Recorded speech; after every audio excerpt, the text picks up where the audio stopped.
Eh, Quisiera saber si ven en la pantalla el cuadro y si me escuchan, por favor. Genial, claro, sí se escucha y sí se ve la pantalla. Listo, muy amables, gracias. Vamos a empezar con este nuevo capítulo que es parte, como les había comentado, de ya contenido del segundo parcial. Lo vamos a ir haciendo de a poco, no hay problema.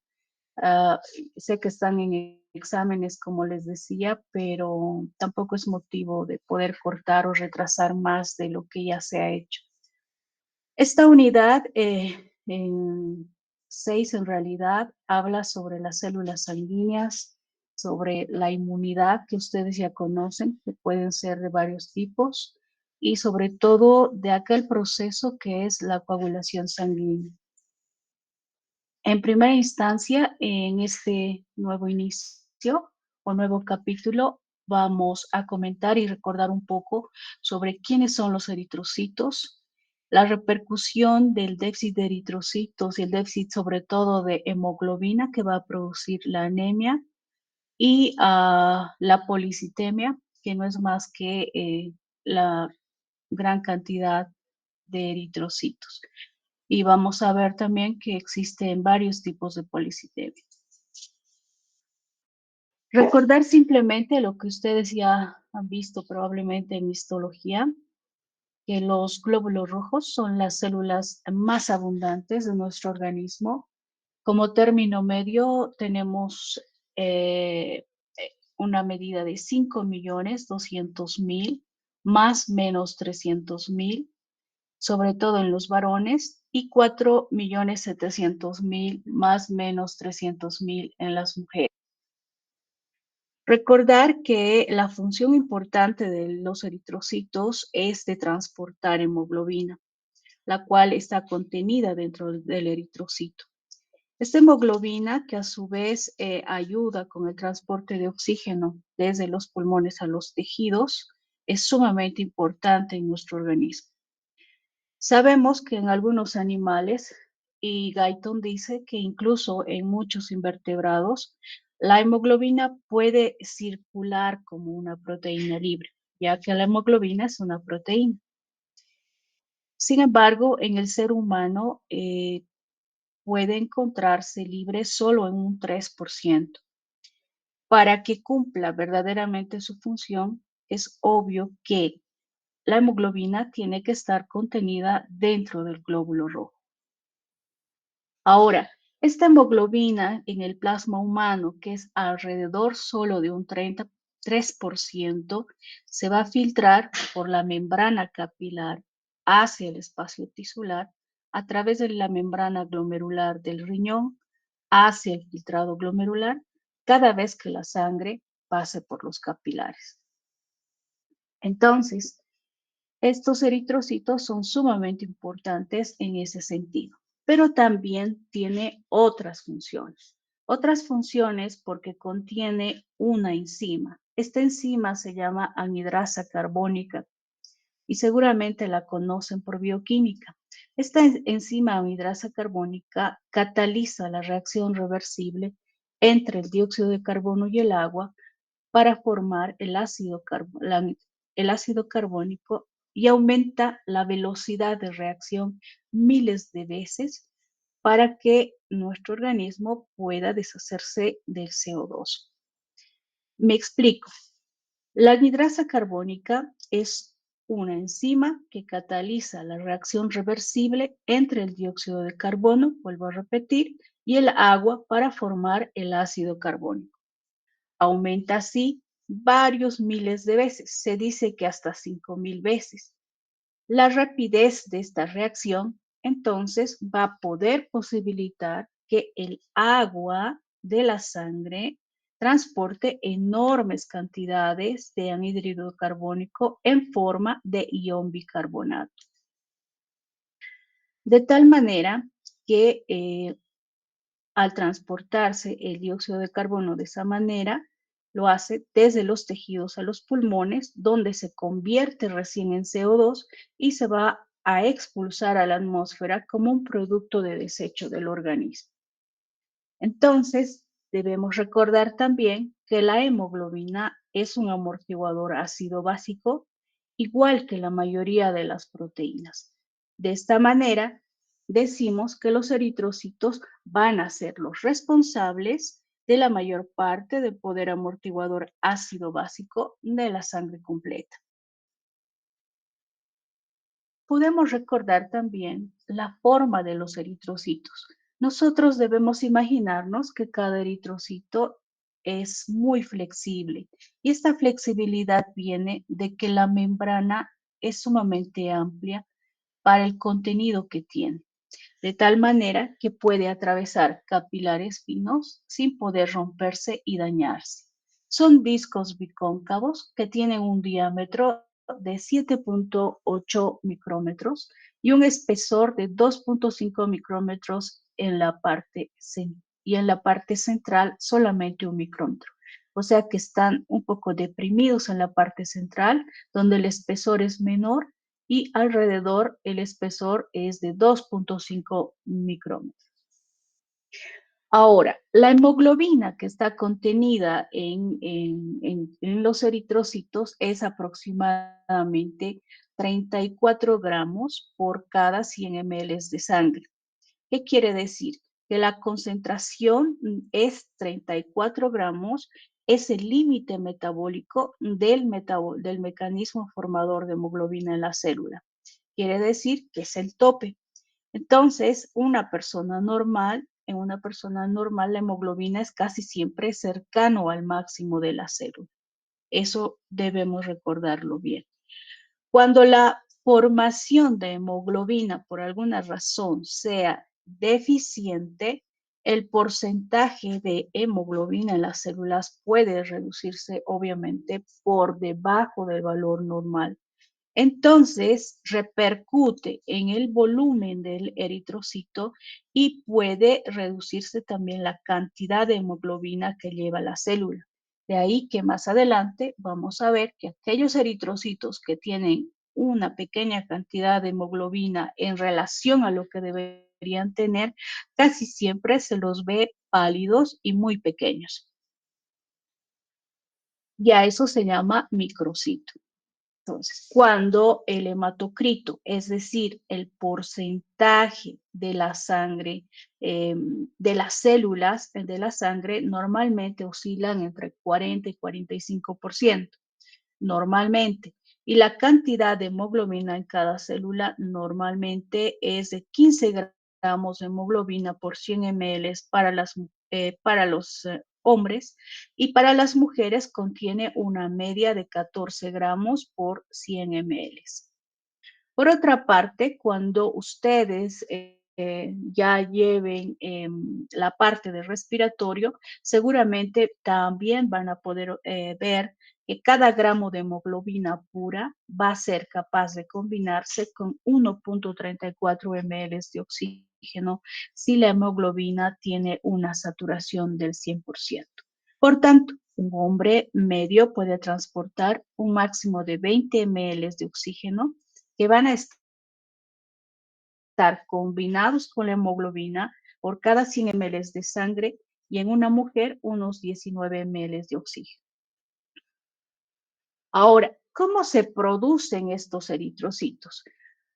Estos eritrocitos se producen en distintos lugares del cuerpo, pero sin embargo tenemos que poner atención que existen etapas en la vida en las cuales se va a diferenciar dónde se producen los eritrocitos.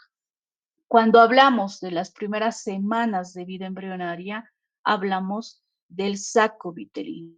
Los eritrocitos se producen en el saco vitelino en las primeras semanas de vida embrionaria. Cuando es el segundo trimestre, puede producirse en el hígado, en el vaso, en los ganglios linfáticos. Sin embargo, el hígado es el órgano más importante donde se producen eritrocitos en el segundo trimestre.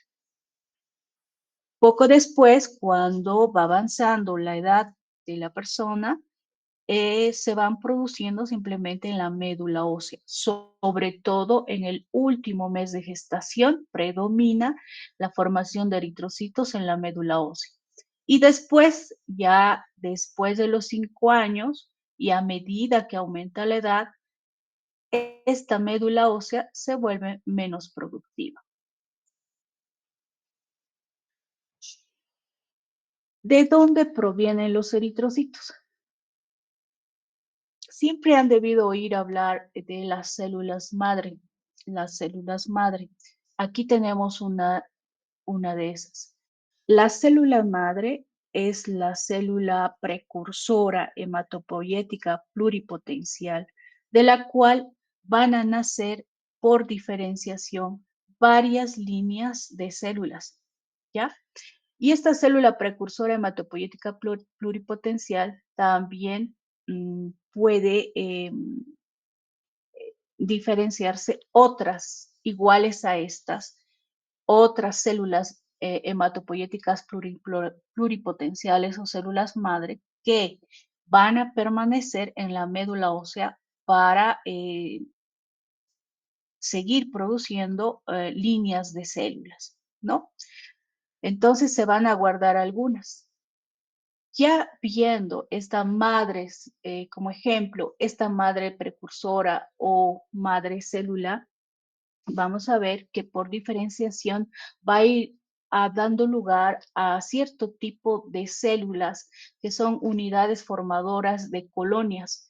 Estas unidades formadoras de colonias que provienen de esta célula madre van diferenciando y se llaman células comprometidas. Entonces, se van a llamar células comprometidas para formar una línea celular específica, como ustedes pueden ver.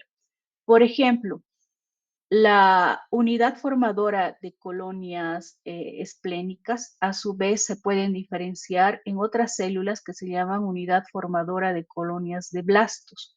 Y esta unidad de colonia de formadoras de, de blastos va a estar comprometida solo para formar una línea eritrocitaria, es decir, va a formar la unidad formadora de colonia de eritrocitos, que a su vez van a pasar todavía por procesos de multiplicación y diferenciación hasta obtener un eritrocito maduro. De la misma forma, estas células comprometidas, como la unidad formadora de colonias esplénicas, también se van a diferenciar en una unidad formadora de granulocitos y monocitos, y a su vez también va a haber una diferenciación de la unidad formadora de colonias de megacariocitos.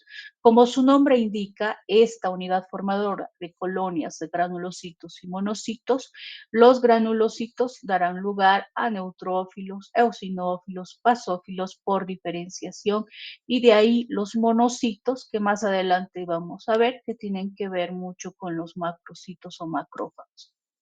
La unidad formadora de colonia de megacariocitos, a su vez, por fragmentación, va a dar lugar a los trombocitos o a las plaquetas. Por otra parte, existen otras líneas celulares que también se diferencian de esta madre o célula precursora hematopoyética pluripotencial y dan lugar a lo que va a ser aquellas células comprometidas para formar las líneas celulares como los linfocitos T y los linfocitos B. Ahora nos vamos a centrar en esta unidad formadora de colonia de blastos para poder distinguir cómo se diferencia, cómo se multiplica para dar lugar a un eritrocito maduro. De ahí que vemos que en primer lugar tenemos por diferenciación al proeritroblasto, ¿ya? Este proeritroblasto se va diferenciando y tenemos el eritroblasto basófilo. Se llama basófilo, como bien ustedes han aprendido en histología, porque se tiñe con colorantes básicos. Posteriormente tenemos el eritroblasto policromatófero.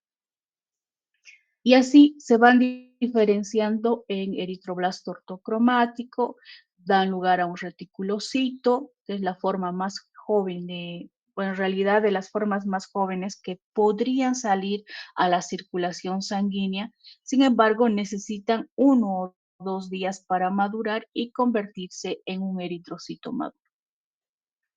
Estas simplemente son formas que ustedes las van a ir viendo. De esta es una anemia hipocrómica microcítica. Les había dicho que cuando hay poca cantidad de hemoglobina, el glóbulo rojo se forma muy pequeño y pálido. A esto se llama anemia hipocrómica microcítica. Esta es una anemia falciforme porque tiene esta forma de hoz. Esta es una anemia megaloblástica, mega viene de grande, son glóbulos rojos que se forman muy grandes y obviamente estos 4 aspectos o esto en la eritroblastosis fetal son patologías de glóbulos rojos que más adelante los vamos a nombrar, los vamos a definir.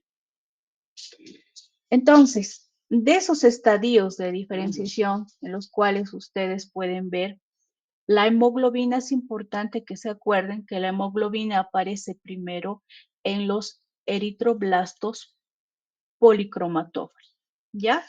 Y vemos que en las generaciones siguientes vamos a observar que la hemoglobina puede llegar hasta una concentración de alrededor de 34% y vemos que los núcleos se van condensando hasta tener un tamaño muy pequeño. Y al mismo tiempo que se reabsorbe este núcleo, se reabsorbe el retículo endoplásmico y entonces la célula llega a ser un reticulocito porque todavía tiene una pequeña cantidad de material basófilo, el cual corresponde simplemente al aparato de Golgi, a las mitocondrias, a los orgánulos citoplasmáticos. Y durante el estadio de este reticulocito, les había dicho que de la célula va a pasar de la médula ósea a la circulación. Por un fenómeno que se llama diapéresis, se exprimen a través de los poros de los capilares, llegan a los tejidos o a la circulación en realidad, y el material basófilo que todavía tenía se va a desaparecer en 1 o 2 días y la célula se va a convertir en un eritrocito maduro. Y debido a la corta vida de los reticulocitos, su concentración entre los eritrocitos sanguíneos es normalmente menor al 1%. Cuando es mayor al 1%, tiene otro criterio clínico.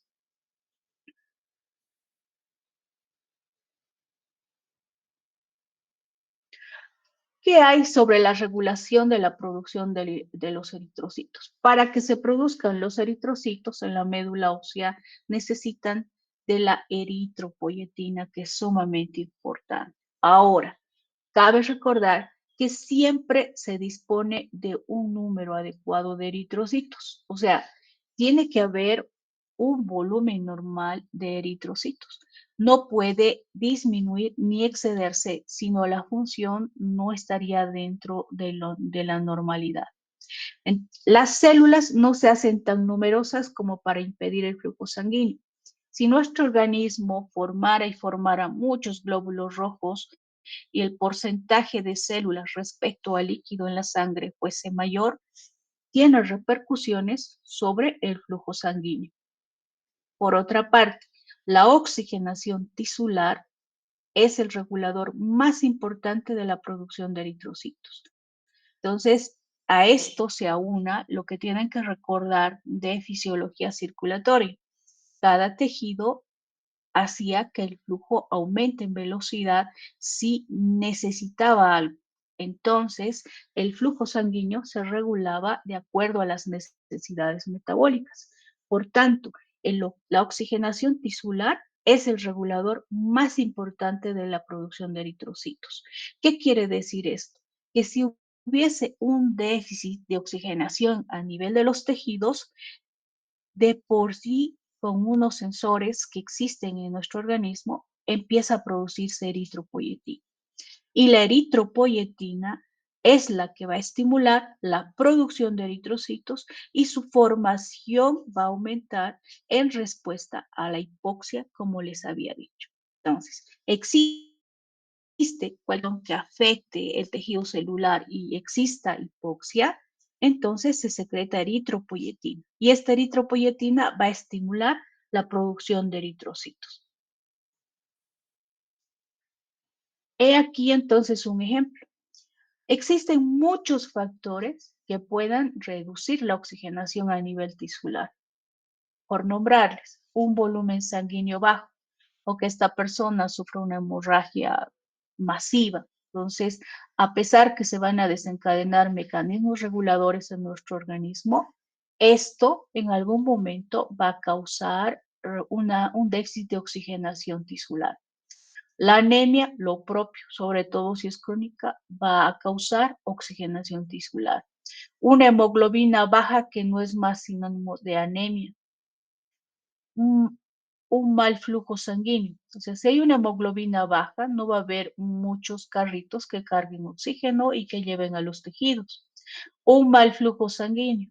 Si el flujo sanguíneo no es adecuado a nivel de los tejidos, se traduce en un déficit de oxigenación tisular a muchas enfermedades pulmonares. Los pulmones son los más importantes en el intercambio gaseoso. Por lo tanto, una enfermedad pulmonar, una neumonía, una EPOC, etcétera, condiciona un déficit de oxigenación tisular. Cuando se ha detectado un déficit de oxigenación tisular, entonces esto lo que hace es producir mayor eritropoyetina. Al producirse mayor eritropoyetina, esta va a influir sobre la célula precursora hematopoyética para formar varias series de proeritoblastos, eritrocitos, etcétera. Ya me olvidaba aquí que existen unas sustancias muy importantes que se llaman, eh, o sea, son unas proteínas que se llaman inductoras. Pueden ser inductoras del crecimiento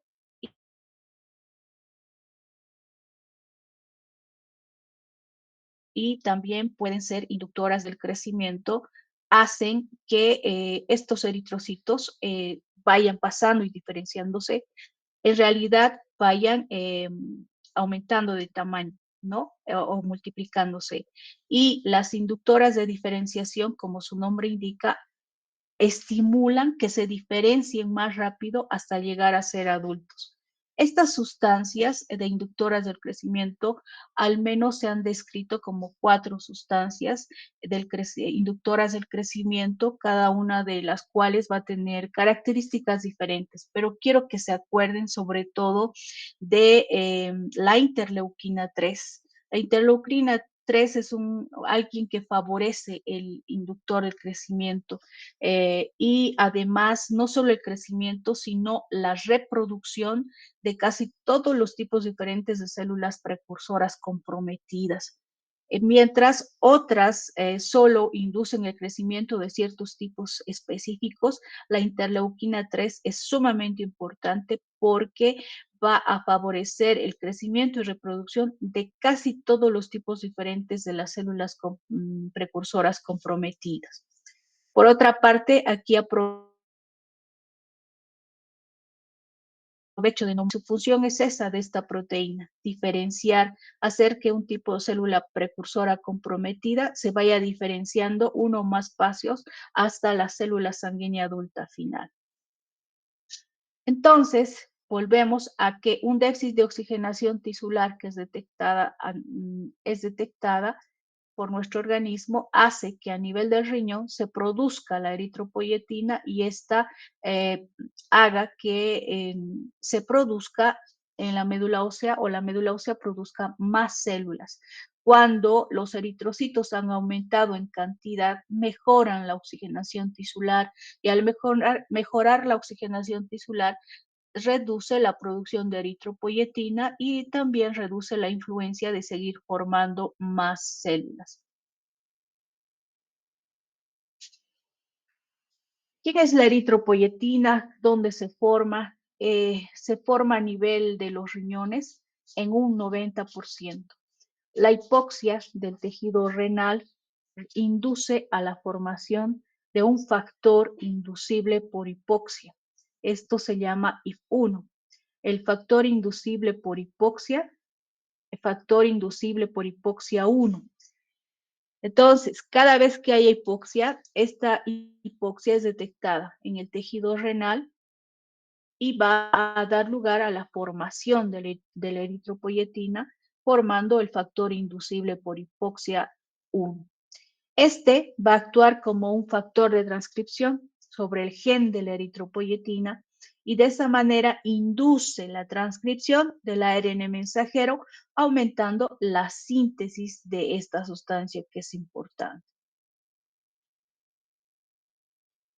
Bueno, ahora tenemos que ver la maduración de los eritrocitos. Así como los eritrocitos tienen que ir ah, multiplicándose, creciendo, diferenciándose, también dentro de esto, de este acápite, necesitan madurar.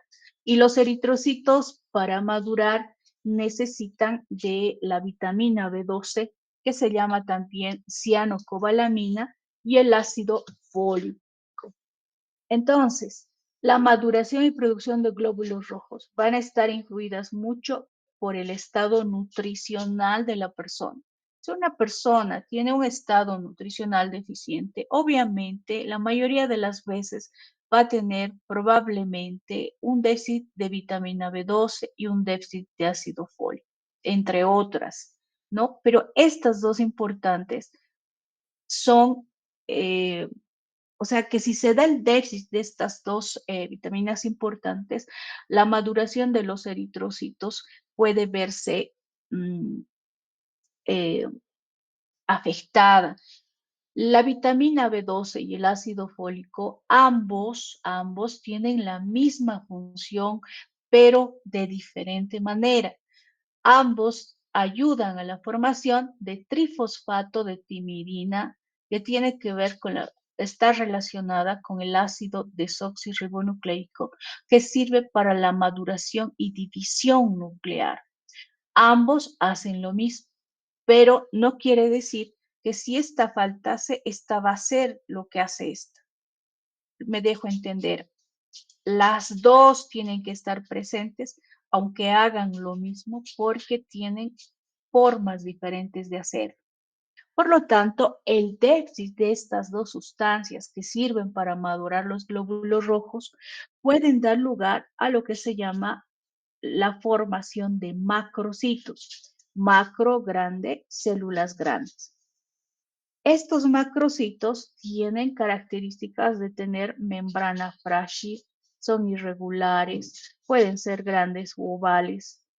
Estos, al ser tan grandes y deformes, sí pueden transportar oxígeno, sin embargo, tienen una vida corta. ¿Por qué? Porque cuando tengan que atravesar los capilares más estrechos, muchas de ellas van rompiéndose y sin embargo tratan de cumplir su función, pero no lo hacen con eficiencia.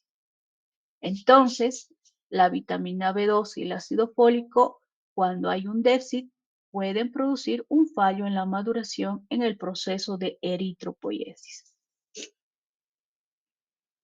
Ahora, ¿cómo puede ocurrir esta falla de la maduración? Primero, puede ser debido a la mala absorción de la vitamina B12. Para que sea absorbida la vitamina B12, en la mucosa gástrica tiene que formarse el factor intrínseco.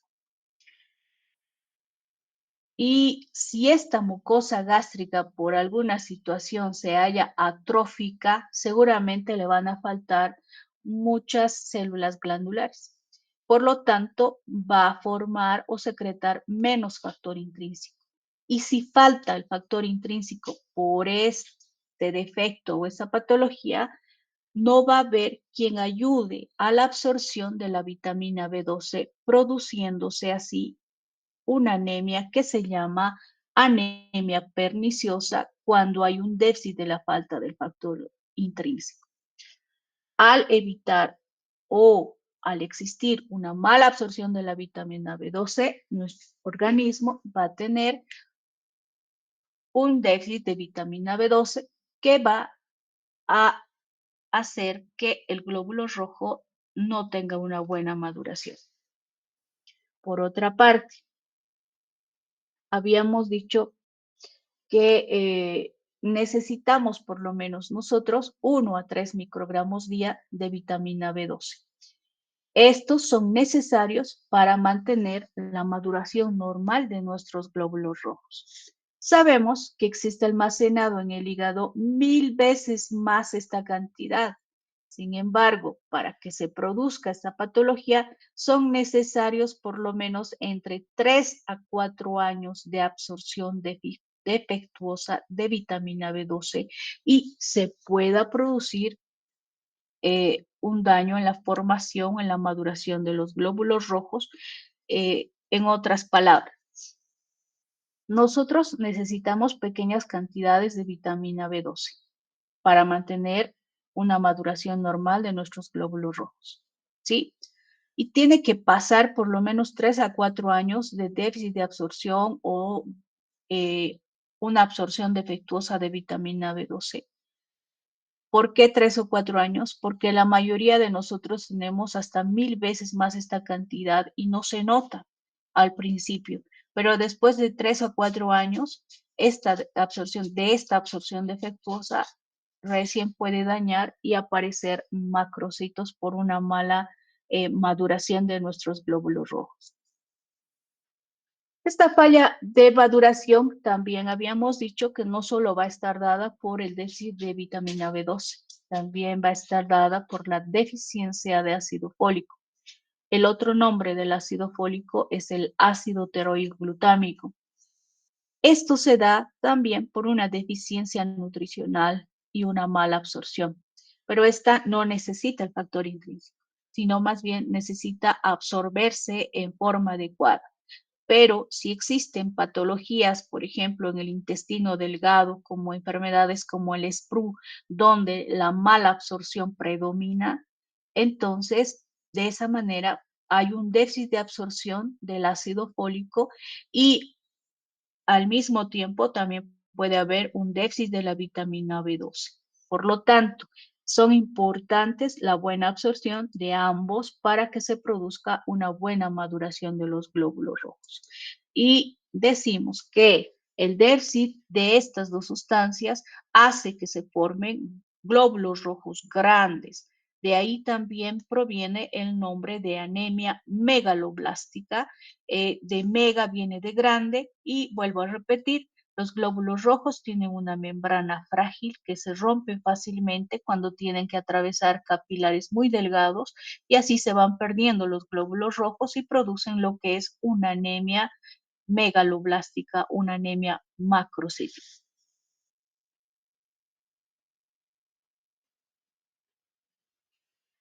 Ahora, es muy importante hablar de la hemoglobina.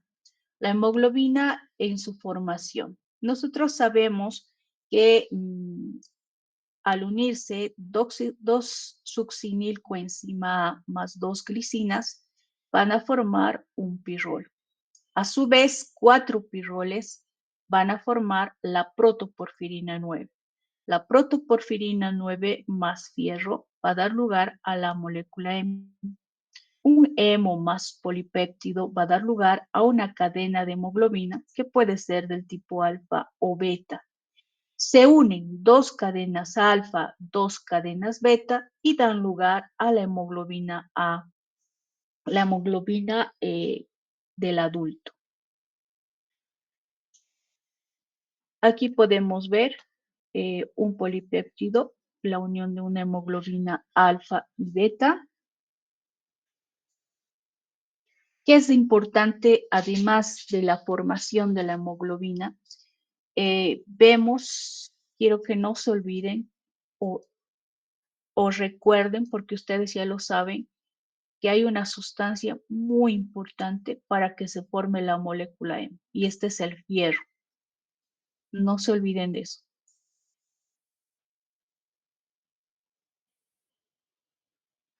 Ahora, la hemoglobina, que va a estar contenida dentro del glóbulo rojo, como habíamos dicho en un inicio, es la que se va a combinar con el oxígeno a nivel y va a poder transportar el oxígeno a nivel de los tejidos. Entonces, los enlaces tienen que ser débiles y tienen que ser reversibles con el oxígeno. ¿Por qué? Porque la hemoglobina tiene que dejar ese oxígeno a nivel de los tejidos.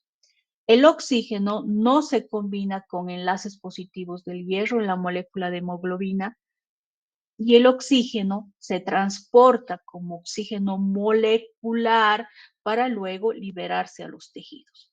Entonces, recordar, tienen que ser enlaces débiles y reversibles con el oxígeno, de la hemoglobina con el oxígeno. Que el oxígeno no se combina con enlaces positivos de hierro de la molécula de hemoglobina y que tiene que transportar pero el oxígeno, pero en forma molecular, porque de esa manera se va a poder liberar a los tejidos. Transporte y metabolismo del hierro. Les había dicho que para la formación de la hemoglobina es sumamente importante el hierro, sobre todo cuando tenga que formar la molécula M. Entonces, nosotros tenemos que entender que cuando nosotros nos alimentamos, con sustancias chicas en hierro en nuestros alimentos, este hierro va a ser absorbido a nivel del intestino delgado, ¿ya? Eh, este hierro se absorbe en todo el intestino delgado mediante los siguientes mecanismos. El hígado, nuestro hígado, va a secretar cantidades moderadas de lo que se llama apotransferrina en la bilis. Esta que ha sido secretada en la bilis tiene que fluir a través de la vía biliar hasta el duodeno y esa apotransferrina es la que se va a unir al hierro libre y también a ciertos compuestos que contienen hemoglobina, mioglobina, de la carne, sobre todo de la carne que nosotros ingerimos, dos de las fuentes de hierro más importantes de la dieta, ¿no? Entonces, esta combinación de esta apotransferrina con este hierro que estaba libre se llama transferrina. Esta transferrina es la forma en la cual se va a transportar o está en plasma. Entonces, el hierro transportado tiene que estar en forma de transferrina. Esta va a ser atraída a los receptores presentes en las células epiteliales intestinales, donde se va a unir. Y después la molécula de transferrina va a ser llevada a un almacén de hierro y se va a denominar ferritina. ¿Ya? Ahora, la absorción intestinal de hierro es recordar que es muy lenta, con una intensidad máxima de solo unos miligramos diario.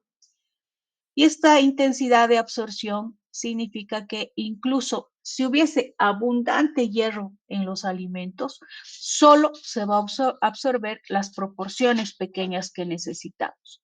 En caso de que necesitemos más, se va a absorber más. Ahora, la regulación del hierro corporal mediante la regulación de absorción es la que les digo. Si hay hierro, demasiado hierro, se va a almacenar como ferritina. Si esta excede ya el almacenamiento en los tejidos, incluso la podemos ver como hemosiderina. Por otra parte, tenemos que recordar que después de que haya una degradación de la hemoglobina cuando el glóbulo rojo haya cumplido una función y gracias a los macrófagos, después de la degradación de la hemoglobina, este hierro se libera y otra vez se lo puede volver a reutilizar. La hemoglobina en los, ¿qué se llama? Este hierro libre se lo puede volver a reutilizar. Ahora, habitualmente nosotros cuando podemos perder hierro normalmente, sobre todo en las heces puede ser excretado como 0.6 miligramos al día, sobre todo en los varones, y en las mujeres se añade 0.7 miligramos de hierro diarios, sobre todo cuando está en su periodo menstrual. Entonces, también se pierde hierro, pero solo ciertas cantidades. Es lo que les decía. La pérdida diaria de hierro en una excreción es 0.6 miligramos día con las heces En la mujer se tiene que adicionar 0,7 más por el periodo menstrual y sumaría 1,3 miligramos día.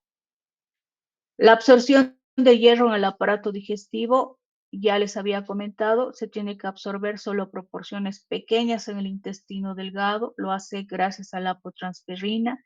El hierro se regula a través de la absorción según la necesidad del cuerpo. Vida media y destrucción de los eritrocitos.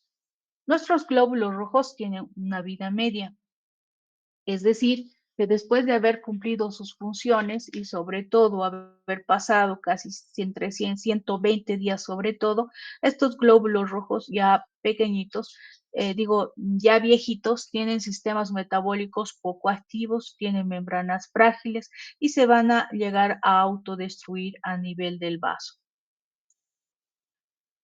Cuando se destruye la hemoglobina o cuando el glóbulo rojo estalla, se va a liberar la hemoglobina y por degradación de los macrófagos, sobre todo, esta hemoglobina liberada, fagocitada por macrófagos, va a hacer que, como habíamos visto en la anterior instancia, se libere el hierro que puede volver a ser reutilizado.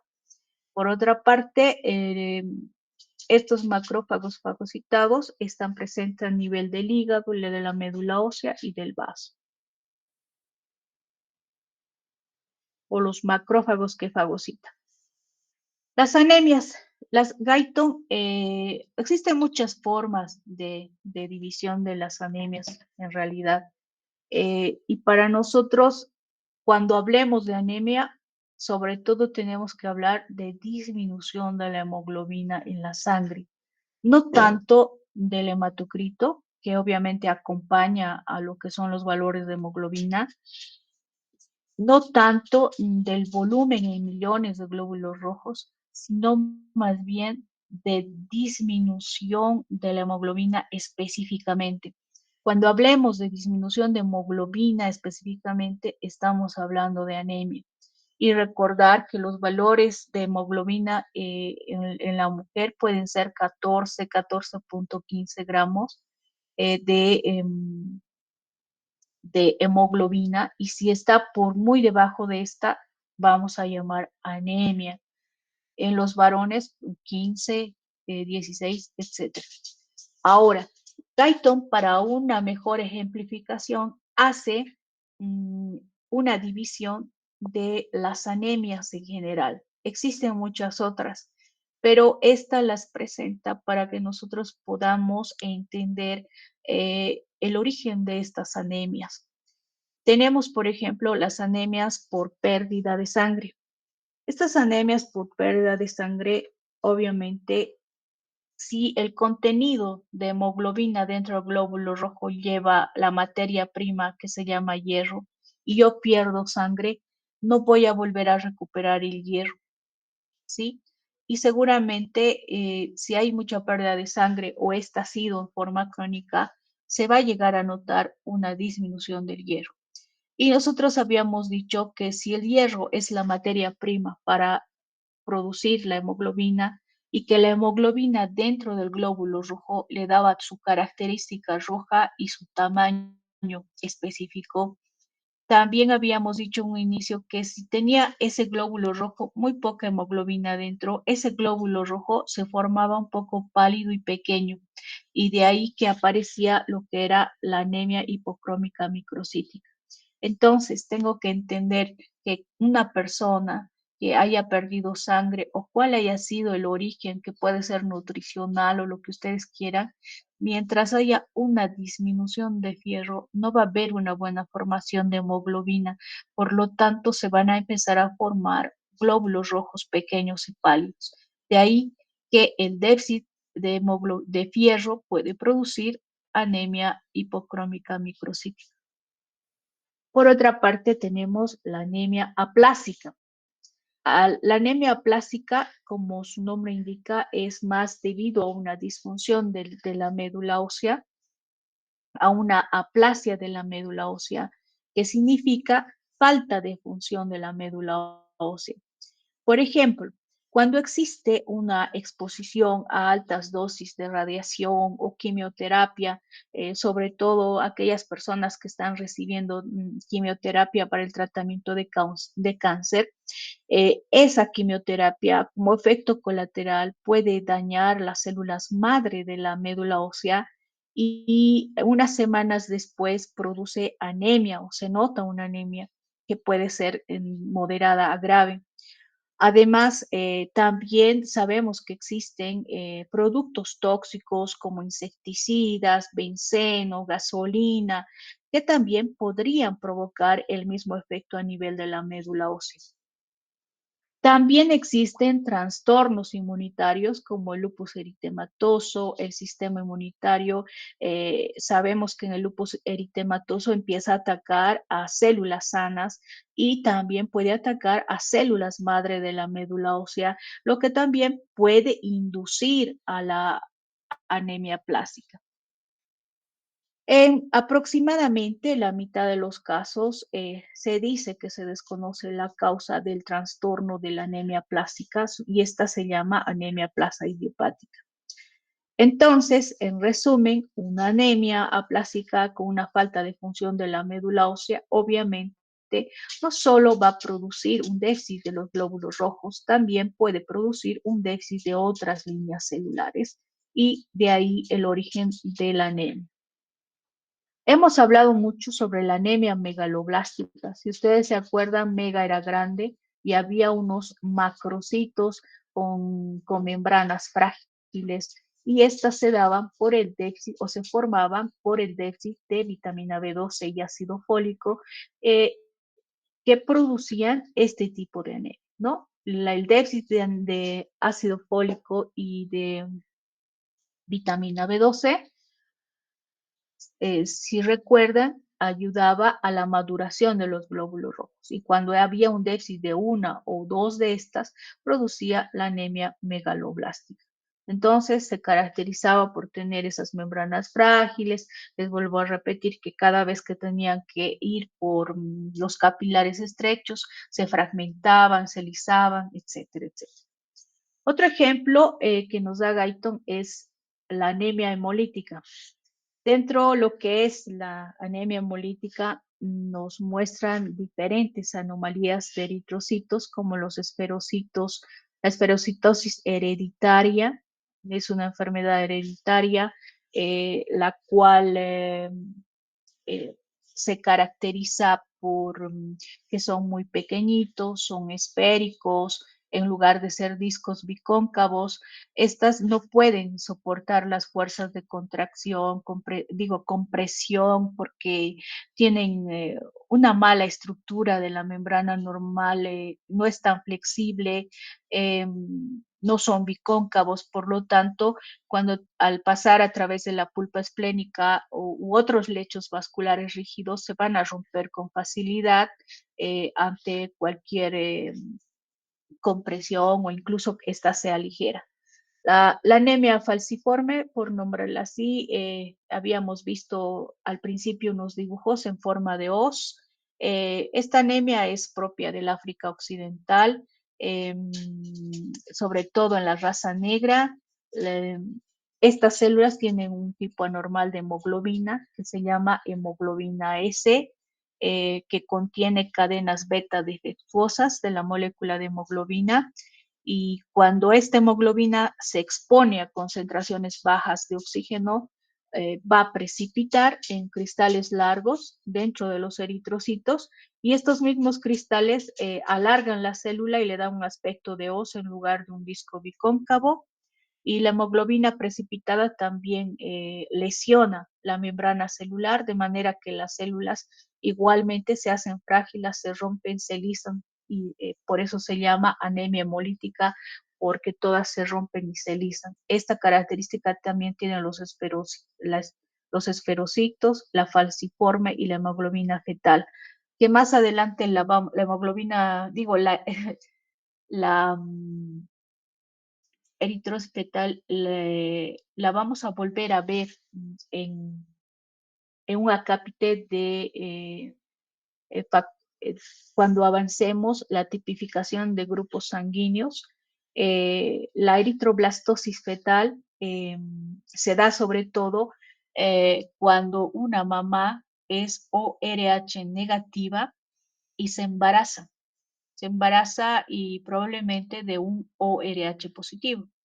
El bebé, si tiene una mamá ORH negativa, puede tener el grupo sanguíneo ORH negativo y no tener ninguna incompatibilidad con la mamá.